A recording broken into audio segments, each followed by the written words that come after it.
Hello guys, welcome to our channel. Hello. This video is chapter 7, Mudbloods and Murmurs. Okay. Before we start, we received several comments from Captain Subtle. One was something I didn't know, and I'm pretty sure Manelli doesn't know either. Yeah. Last chapter, we learned what Lockhart's greatest ambition was: to rid the world of evil and to market his own range of hair care products. Good on him, I suppose. But Captain Subtle tells me that is literally what Harry Potter has done. He rids the world of Voldemort, and the Potter fortune in Gringotts is from a hair care potion. Slick Easy Hair Care Potion was created by Harry's grandfather, Fleamont Potter. I didn't know that. So Cool. Thank you, Captain Subtle. That's a new one to me. Is it like in a book that he knows, or is it like a extra? Tell us where you learned that, fandom Captain Subtle. thing? Cool. That's a good one, though. Because I've always wondered how they got so rich. I thought they were just, Accio money from the bank. Accio money. Alright, Chapter 7, Mudbloods and Murmurs. Did you do the... Yes. You did that? Yeah, Okay. it was like, hello guys. I'll do that, Chapter Okay. Harry spent a lot of time over the next few days dodging out of sight whenever he saw Gilderoy Lockhart coming down a corridor.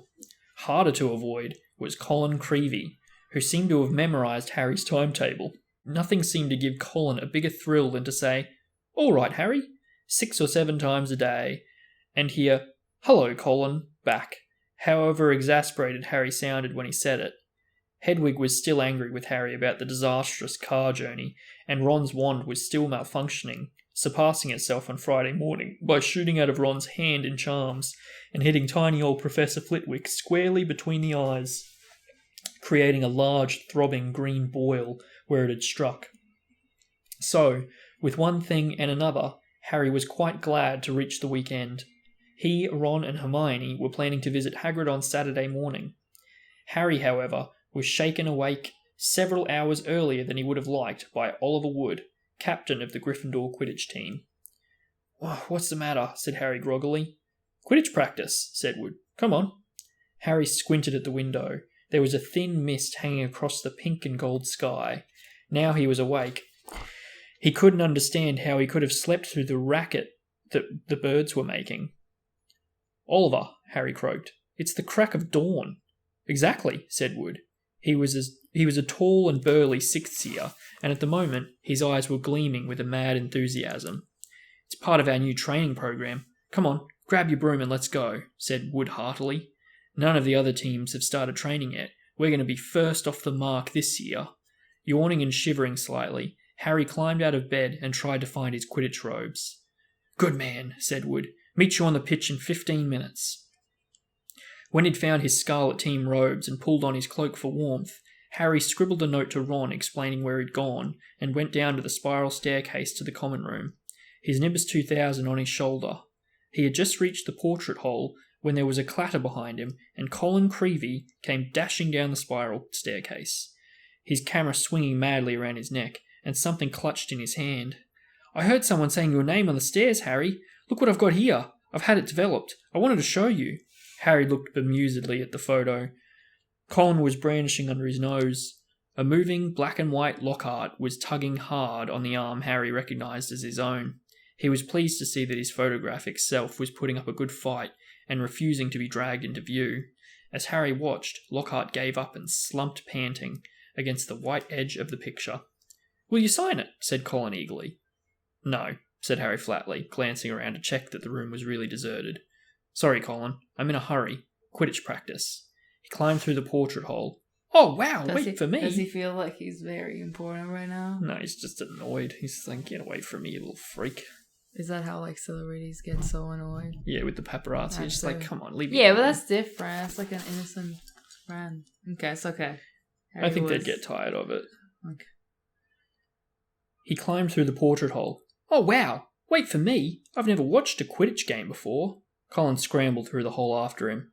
"It'll be really boring," Harry said quickly, but Colin ignored him, his face shining with excitement. "You were the youngest house player in 100 years, weren't you, Harry? Weren't you?" said Colin, trotting alongside him. "You must be brilliant. I've never flown. Is it easy? Is that your own broom? Is that the best one there is?" Harry didn't know how to get rid of him. It was like having an extremely talkative shadow. "I don't really understand Quidditch," said Colin breathlessly. "Is it true that there are 4 balls, and 2 of them fly around trying to knock people off their brooms?" "Yes," said Harry heavily, resigned to explaining the complicated rules of Quidditch. "They're called bludgers. There are 2 beaters on each team, who carry clubs to beat the bludgers away from their side. Fred and George Weasley are the Gryffindor beaters." "And what are the other balls for?" Colin asked, tripping down a couple of steps because he was gazing open-mouthed at Harry. "Well, the quaffle, that's the biggish red one, is the one that scores goals. 3 chasers on each team throw the quaffle to each other and try and get it through the goalposts at the end of the pitch. They're 3 long poles with hoops on the end." "And the 4th ball?" "Is the golden snitch," said Harry, "and it's very small, very fast, and difficult to catch. But that's what the Seeker's got to do, because a game of Quidditch doesn't end until the snitch has been caught, and whichever team's Seeker gets the snitch earns his team an extra 150 points. "And you're the Gryffindor Seeker, aren't you?" said Colin in awe. "Yep," said Harry, as they left the castle and started across the dew-drenched grass. "And there's the Keeper too. He guards the goalposts. That's it, really." But Colin didn't stop questioning Harry all the way down the sloping lawns to the Quidditch pitch, and Harry only shook him off when he reached the changing rooms. Colin called after him in a piping voice, I'll go and get a good seat, Harry," and hurried off to the stands.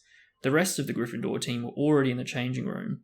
Wood was the only person who looked truly awake. Fred and George Weasley were sitting, puffy-eyed and tussle-haired, next to the 4th-year Elisa Spinnet, who seemed to be nodding off against the wall behind her. Her fellow chasers Katie Bell and Angelina Johnson were yawning side by side opposite them. "There you are, Harry. What kept you?" said Wood briskly. "No, I wanted a quick talk with you all before we actually got onto the pitch, because I spent the summer devising a whole new training program, which I really think will make all the difference." Wood was holding up a large diagram of a Quidditch pitch, on which were drawn many lines, arrows, and crosses in different coloured inks. He took out his wand, tapped the board, and the arrows began to wiggle over the diagram like caterpillars, as Wood launched into a speech about his new tactics. Fred Weasley's head drooped right into Alicia Spinnet's shoulder, and he began to snore. The first board took nearly 20 minutes to explain, but there was another board under that, and a third under that one. Harry sank into a stupor as Wood droned on and on. Okay. "So," said Wood, at long last, jerking Harry from a wistful fantasy about what he could be eating for breakfast at this very moment up at the castle. "Is that clear? Any questions?" "I've got a question, Oliver," said George, who had woken with a start. "Why couldn't you have told us all this yesterday when we were awake?" Wood wasn't pleased. "Now listen here, you lot," he said, glaring at them all. "We should have won the Quidditch Cup last year. We're easily the best team. But unfortunately, owing to circumstances beyond our control," Harry shifted guiltily in his seat. He had been unconscious in the hospital wing for the final match of the previous year, meaning that Gryffindor had been a player short and had suffered their worst defeat in 300 years. Wood took a moment to regain control of himself. Their last defeat was clearly still torturing him. "So this year we train harder than ever. Okay? Let's go and put our new theories into practice." Wood shouted, seizing his broomstick and leading the way out of the changing rooms. Stiff-legged and still yawning, his team followed. They'd been in the changing room so long that the sun was up properly now, although remnants of mist hung over the grass in the stadium. As Harry walked onto the pitch, he saw Ron and Hermione sitting in the stands. "Aren't you finished yet?" called Ron incredulously. "Haven't even started," said Harry, looking jealously at the toast and marmalade Ron and Hermione had brought out of the Great Hall. "Wood's teaching us new moves." He mounted his broomstick and kicked at the ground, soaring up into the air, the cool morning air whipping his face, waking him far more effectively than Wood's long talk. It felt wonderful to be back up on the Quidditch pitch. He soared right around the stadium at full speed, racing Fred and George. "What's that funny clicking noise?" called Fred, as they hurtled around the corner. Harry looked into the stands. Colin was sitting in one of the highest seats, his camera raised, taking pictures after picture, the sound strangely magnified in the deserted stadium. "Look this way, Harry! This way!" he cried shrilly. "Who's that?" said Fred. "No idea," Harry lied, putting on a spurt of speed that took him as far away as possible from Colin. "What's going on?" said Wood, frowning as he skimmed through the air towards them. "What's that first year taking pictures? I don't like it. He could be a Slytherin spy, trying to find out about our new training program." "He's in Gryffindor," said Harry quickly. "And the Slytherins don't need a spy, Oliver," said George. "What makes you say that?" said Wood testily. "Because they're here in person," said George, pointing. Several people in green robes were walking onto the pitch, broomsticks in their hands. "I don't believe it," Wood hissed in outrage.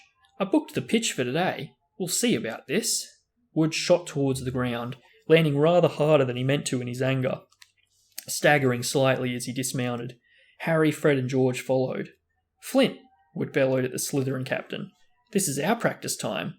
We got up especially. You can clear off now." Marcus Flint was even larger than Wood. He had a look of trollish cunning on his face as he replied, "Plenty of room for all of us, Wood." Angelina, Alicia and Katie had come over too. There were no girls on the Slytherin team, who stood shoulder to shoulder facing the Gryffindors, leering to a man. "But I booked the pitch," said Wood, positively spitting with rage. "I booked it." "Ah," said Flint, "but I've got a specially signed note here from Professor Snape. I, Professor S. Snape, give the Slytherin team permission to practice today on the Quidditch pitch, owing to the need to train a new Seeker." "You've got a new Seeker?" said Wood, distracted. "Where?" And from behind the 6 large figures before them came a 7th, smaller boy, smirking all over his pale, pointed face. It was Draco Malfoy. "Aren't you Lucius Malfoy's son?" said Fred, looking at Malfoy with dislike. "Funny you should mention Draco's father," said Flint, as the whole Slytherin team smiled still more broadly. "Let me show you the generous gift he's made to the Slytherin team." All 7 of them held out their broomsticks. 7 highly polished, brand new handles, and 7 sets of fine gold lettering spelling the words Nimbus 2001 gleamed under the Gryffindors' noses in the early sun. "Very latest model. Only came out last month," said Flynn carelessly, flickering a speck of dust from the end of his own. "I believe it outstrips the old 2000 series by a considerable amount. As for the old clean sweeps," he smiled nastily at Fred and George, who were both clutching clean sweep 5s. "Sweeps the board with them." None of the Gryffindor team could think of anything to say for a moment. Malfoy was smirking so broadly, his cold eyes were reduced to slits. "Oh look," said Flint, "a pitch invasion." Ron and Hermione were crossing the grass to see what was going on. "What's happening?" Ron asked Harry. "Why aren't you playing? And what's he doing here?" He was looking at Malfoy, taking in his Slytherin Quidditch robes. "I'm the new Slytherin Seeker, Weasley," said Malfoy, smugly. "Everyone's just been admiring the brooms my father bought for our team." Ron gaped, open-mouthed, at the 7 superb broomsticks in front of him. "Good, aren't they?" said Malfoy smoothly. "But perhaps the Gryffindor team will be able to raise some gold and get new brooms too. You could raffle off those clean sweep 5s. I expect a museum would bid for them." He's such an annoying rich boy. Yep. The Slytherin team howled with laughter. "At least no one on the Gryffindor team had to buy their way in," said Hermione sharply. "They got in on pure talent." The smug look on Malfoy's face flickered. "No one asked your opinion, you filthy little mudblood," he spat. Harry knew at once that Malfoy had said something really bad, because there was an instant uproar at his words. Flint had to dive in front of Malfoy to stop Fred and George jumping in. Alicia shrieked, "How dare you!" and Ron plunged his hand into his robes, pulling out his wand, yelling, "You'll pay for that one, Malfoy," and pointed it furiously under Flint's arm at Malfoy's face. A loud bang echoed around the stadium, and a jet of green light shot out of the wrong end of Ron's wand, hitting him in the stomach and sending him reeling back onto the grass. Green light?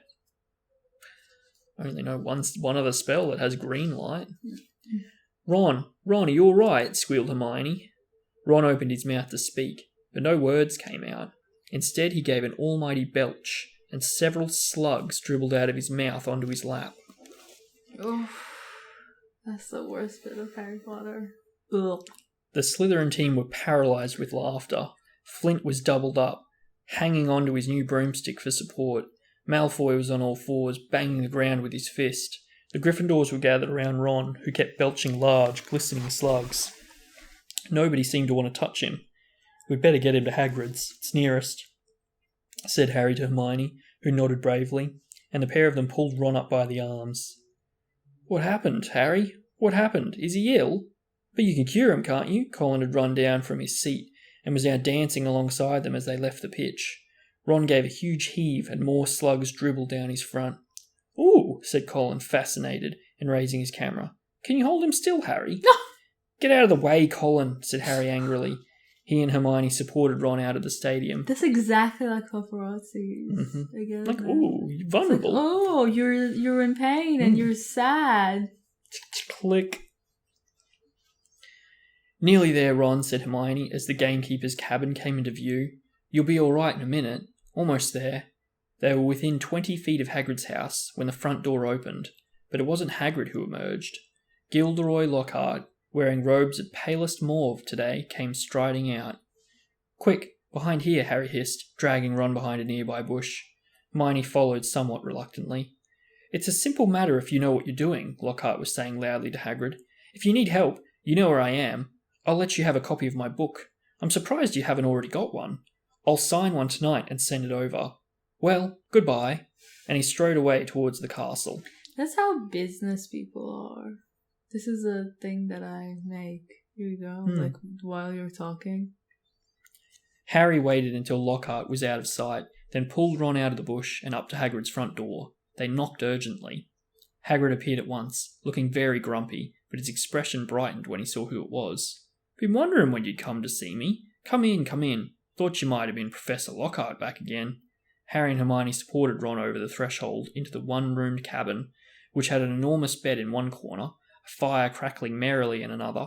Hagrid didn't seem perturbed by Ron's slug problem, which Harry hastily explained as he lowered Ron into a chair.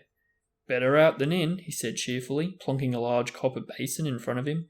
Get 'em all up, Ron. I don't think there's anything to do except wait for it to stop, said Hermione anxiously, watching Ron bend over the basin. That's a difficult curse to work, at the best of times, but with a broken wand.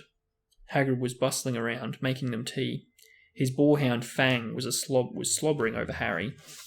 What did Lockhart want with you, Hagrid? Harry asked, scratching Fang's ears. Giving me advice on getting kelpies out of a well, growled Hagrid, moving a half-plucked rooster off his scrubble table and setting down the teapot. Like I don't know, and banging on about some banshee he banished. If one word of it was true, I'll eat my kettle. It was most unlike Hagrid to criticise a Hogwarts teacher, and Harry looked at him in surprise. Hermione, however, said in a voice somewhat higher than usual, I think you're being a bit unfair. Professor Dumbledore obviously thought he was the best man for the job. He was the only man for the job, said Hagrid, offering them a plate of treacle toffee, while Ron coughed squelchily into his basin. And I mean the only one. Getting very difficult to find anyone for the dark arts job. People aren't too keen to take it on. See, they're starting to think it's jinxed. No one's lasted long for a while now. Just tell me, said Hagrid, jerking his head at Ron. Who was he trying to curse? Malfoy called Hermione something. It must have been really bad, because everyone went mad. It was bad, said Ron hoarsely, emerging over the tabletop, looking pale and sweaty. Malfoy called her Mudblood, Hagrid. Ron dived out of sight again as a fresh wave of slugs made their appearance. Hagrid looked outraged. He didn't. He growled at Hermione. He did, she said, but I don't know what it means. I could tell it was really rude, of course. It's about the most insulting thing he could think of, gasped Ron, coming back up.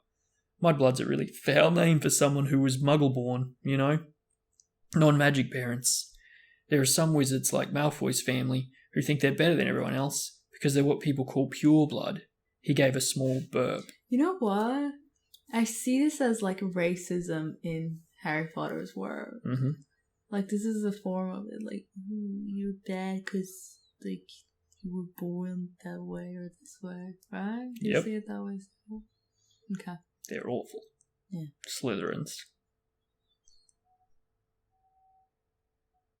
He gave a small burp, and a single slug fell into his outstretched hand.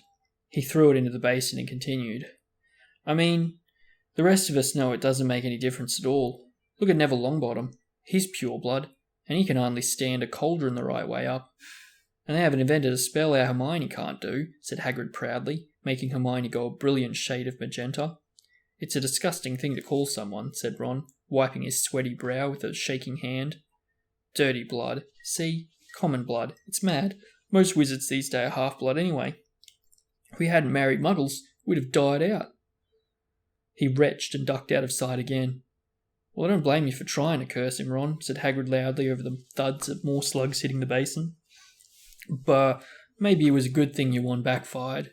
Suspect Lucius Malfoy would have come marching up to the school if you cursed his son. At least you're not in any trouble.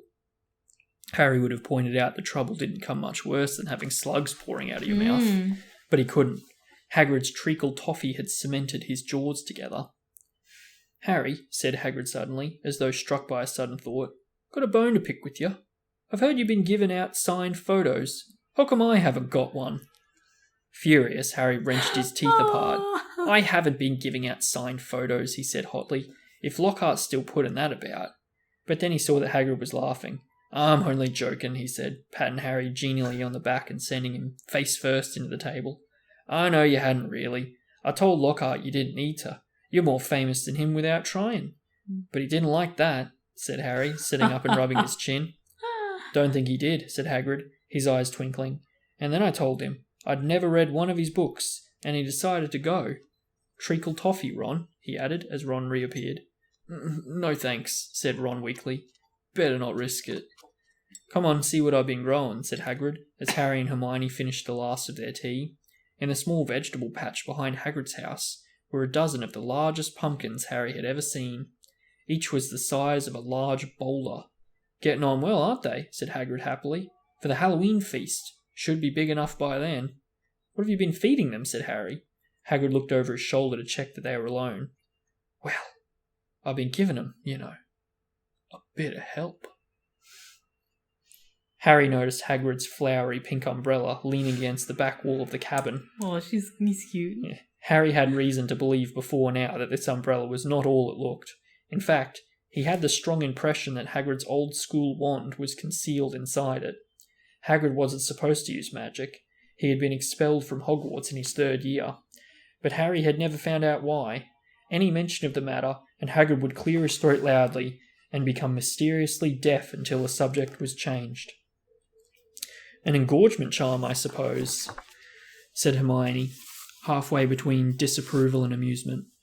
Well, you've done a good job on them. That's what your little sister said Hagrid, nodding at Ron. Met her just yesterday. Hagrid looked sideways at Harry, his beard twitching. Says she was just looking around the grounds, but I reckon she was hoping she might run into somebody else at my house. He winked at Harry. If you ask me, she wouldn't say no to a signed. Oh, shut up, said Harry. Ron snorted with laughter, and the ground was sprayed with slugs. Watch it, Hagrid roared, pulling Ron away from his precious pumpkins. It was nearly lunchtime, and as Harry had only had one bit of treacle toffee since dawn, he was keen to go back to school to eat.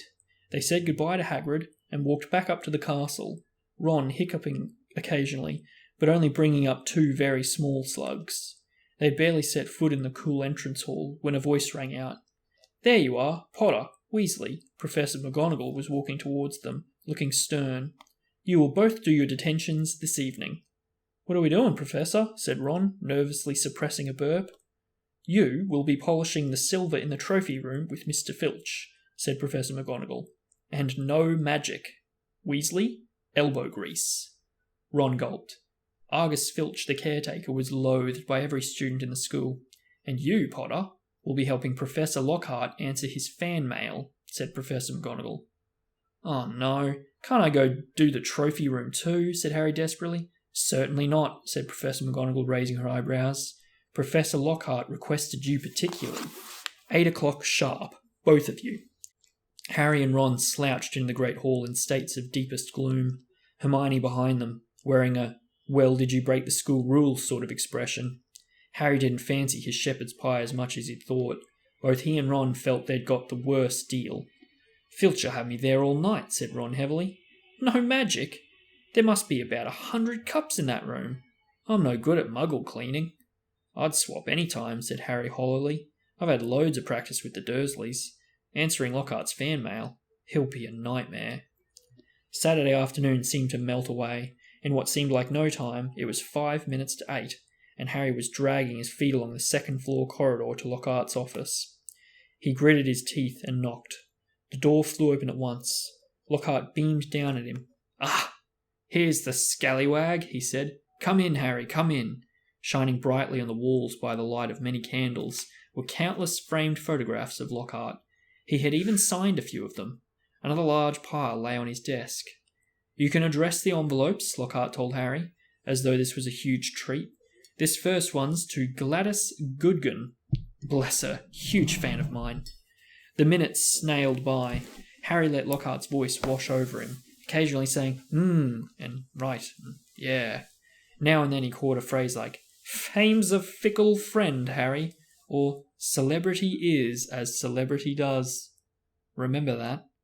The candles burned lower and lower, making the light dance over the many moving faces of Lockhart watching him. Wait, sorry. What's Lockhart's house? He was in Ravenclaw. Yeah. Okay.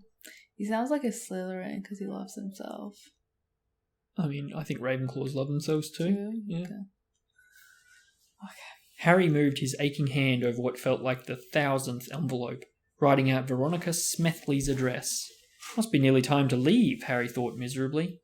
Please let it be nearly time. And then he heard something quite apart from the spitting of the dying candles and Lockhart's prattle about his fans. It was a voice to chill the bone, marrow, a voice of breathtaking ice-cold venom. Come to me. Let me rip you. Let me tear you. Let me kill you.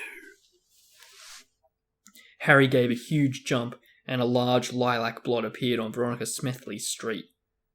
"What?" he said loudly. "I know," said Lockhart. 6 solid months at the top of the bestseller list. Broke all the records. "No," said Harry frantically. "That voice." "Sorry?" said Lockhart, looking puzzled. "What voice?" That voice that said... Didn't you hear it?" Lockhart was looking at Harry in high astonishment. "What are you talking about, Harry? Perhaps you're getting a little, drowsy." "Great Scott, and look at the time. We've been here nearly 4 hours. I'd never have believed it. The time's flown, hasn't it?" Harry didn't answer. He was straining his ears to hear the voice again, but there was no sound now except for Lockhart telling him. He mustn't expect a treat like this every time he gets detention. Feeling dazed, Harry left. It was so late that the Gryffindor common room was almost empty. Harry went straight up to the dormitory. Ron wasn't back yet. Harry pulled on his pyjamas, got into bed, and waited. Half an hour later, Ron arrived, nursing his right arm and bringing a strong smell of polish into the darkened room. "Oh, my muscles have all seized up," he groaned, sinking into his bed. 14 times he made me buff up that Quidditch cup before he was satisfied. And then I had another slug attack all over a special award for services to the school. Took ages to shift the slime. How was it with Lockhart? Keeping his voice low so as not to wake Neville, Dean and Seamus, Harry told Ron exactly what he had heard. "And Lockhart said he couldn't hear it," said Ron. Harry could see him frowning in the moonlight. "Do you think he was lying?" "But I don't get it. Even someone invisible would have to open the door." "I know," said Harry, lying back in his four-poster and staring at the canopy above. "I don't get it either." That's chapter. Cool. Why are you Thoughts? staring at me? Thoughts? Nothing specific, to be honest. This is the first time I'm just like having nothing. It's a pretty short chapter, that one. Yeah.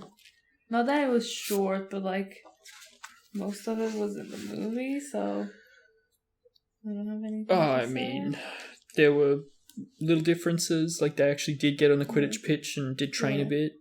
Yeah, like those sort of stuff. But We already kind of got hints as to Oliver Wood's insanity. With his new, like, training program. They kind of cut that out of the books, out of the movies a lot. In the books, I didn't know he was insane. He's not, like, insane. He's just, like, very, very passionate. Like, it's school Quidditch, and he's, like... His character in the movie just, like, shows me that he's, like, a nerd sort of boy. Yeah. That's it. He's, like, a really super passionate jock. Like, it's like, we gotta win Quidditch. If we don't win, we'll die. Like, he's super crazy about it. Colin, is another big difference in the books. Like he's like a shadow. He's like the little boy in the movies. I feel bad for him in the movies. He's so small and neglected. Yes, that is one thing that in the movies, like Harry's like, get away from me, Colin, but like we actually really get an insight into what he's thinking in the books, and like by the last book, he's probably gonna regret having ignored Colin so much, given what happens to Colin. Yeah.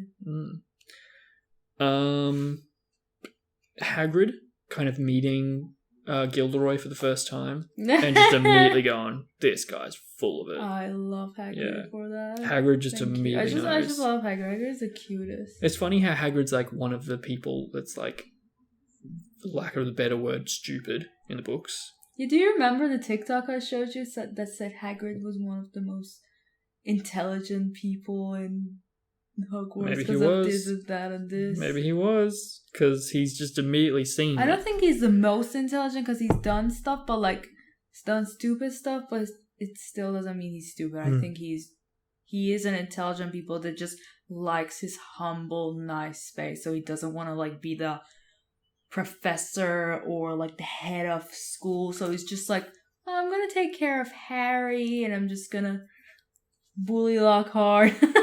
Well, it's funny that you should mention that he's like content with his lot, because they bring it up again that he was expelled. And that's important because Harry and like Hermione and Ron are like, why was he expelled? Like that he always dodges it when they're talking about it. But yeah, and his wand as well comes up again, where he kind of keeps bits of his wand in the umbrella. And I read something on Reddit again for like the 20th time about the type of wand he had, because like they snap it in half when they expel you or whatever. But apparently his wand was like, it had a unicorn hair core or something along that line, and the type of wood was like vine wood or something, like it was really flexible wood or something. So when they snapped it in half, apparently the core kind of stayed intact.